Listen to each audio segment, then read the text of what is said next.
Hey guys, this video is going to be of our first catapult that you're about to see, and it was actually made a year ago from when we're recording this video. So currently we're going into senior year and we're going to plan to make a portfolio that documents all of our engineering catapults and creations. And and so we want to put this video out there so you guys can get like a sneak peek of what the catapults we've made, especially this one we did for this competition. Keep in mind, this was made a year ago. It'll be a little unorganized, but I hope you guys enjoyed, and stay tuned for the more updated one on this Trebuchet ballista. What was it called? Ballista. Ballista. Yeah. So combo catapult. Yeah, and in that video, we're gonna also showcase 2 of our other catapults that we made after for different competitions, so you can see like how we kind of adapted our design strategy for like competitions that require more creativity or more like structural rules and stuff. So yeah, stay tuned. And subscribe. And subscribe, like, and comment. And now we're gonna demonstrate the process of how this catapult works, and then like the setup, and like during the actual challenge, what we would do to take it out of the box, you had to set up and launch it. Yeah. So there are 2 parts to this. The first part is for the trebuchet, and the second part is for the ballista. But first you have to take everything out of the box. So we designed it to where the catapult can fold into the box, and so there's a lot of hinges and mostly hinges that allow it to fold and fit into the shape it is.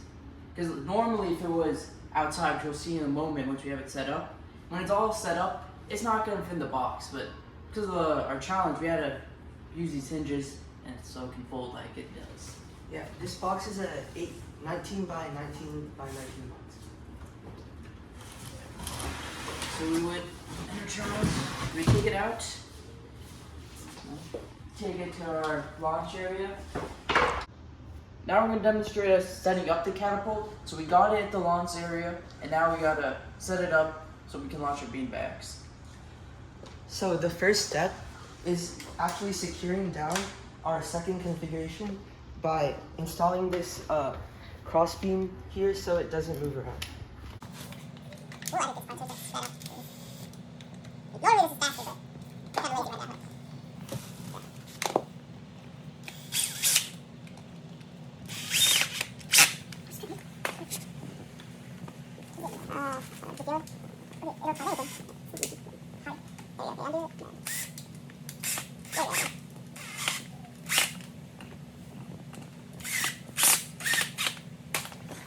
Now that we have this cross beam secured, nothing's gonna move, it's nice and stable. We're gonna set up, or finish setting up the trebuchet part.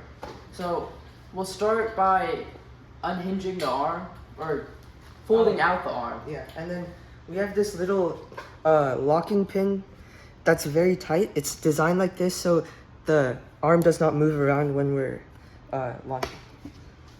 And then this also has a detachable bucket component, the holder, but right now we just left it on because it fits in the boxes. And then the way we get this into the vertical rails is actually, we just hold it here and then we close them up. Yeah. And so boom, Yeah. we have our arm in. Now all we need to do, well, first we want to latch these vertical rails just so this isn't like wobbling, moving around. Because we want to make sure everything's well secure. And then after this, all we need to do is attach the weights and we're ready to go. So for the weight part, since like these weights, the hole here, it doesn't like perfectly fit on the bar. What we have are these washers that we put on beforehand and then we put the weight on. So, and then another washer, so we can firmly secure the weight on to the bar. And then using this nut, that's what really secures it. But the washers help keep it in place. Yeah, and then what you saw earlier, that black tape on the inside, that was just there to space out the weight so it doesn't interfere or come into contact with the side here. Yeah. Okay, we're all set up, and now it's time to launch. So 2 people are responsible for launching the trebuchet. One person is going to pull it back. And And then once you have in this like parallel position, the other person would lift from this extra part of the bar, lift all the way up, make sure everything's set up, and then you ready, Jarvis? Yeah. Then it launches. And now that we've launched through with the Trebuchet, now we have to dismantle it and put it into our ballista so we can launch it from that configuration.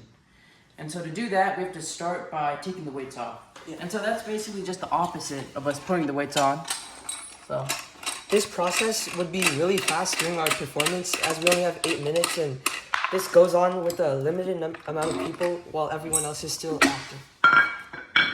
but it's not the challenge. Yeah. And then we unlatch the vertical rail, and then the arm comes out. So take the arm out. Set this aside, don't need any more. But now, this is the pretty cool part.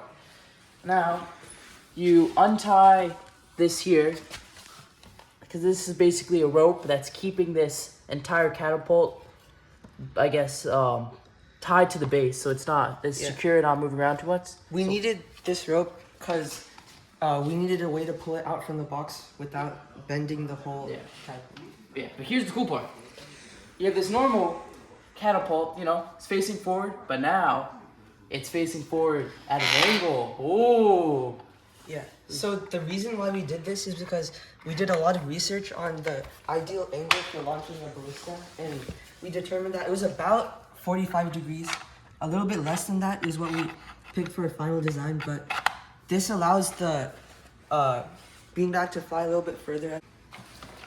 Basically did is we attached this wooden dowel to the very, kind of to like the bottom of the main catapult, and then we fed it through these rails here, and then locked it in with a pin, or a nail, so then it's at the angle we want it, it's secure, it's not gonna move, and everything's good.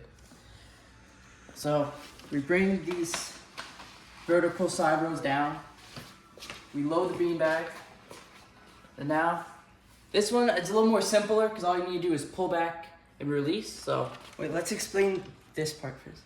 So, the way we gain the tension through these rubber bands is by twisting these handles like 5 or 6 times for this practice round, and that allowed it to build up all that tension and pull towards this side, so that when we release it, it pushes the whole cart over that way. And then we just made a cart to carry the beanbag. It's a simple design, but we gotta determine, you know, making sure it's lightweight. It's gonna slide through this rail here, and it's not gonna lose control. But yeah, so now on the pull back, you know, you're ready to go, and then release.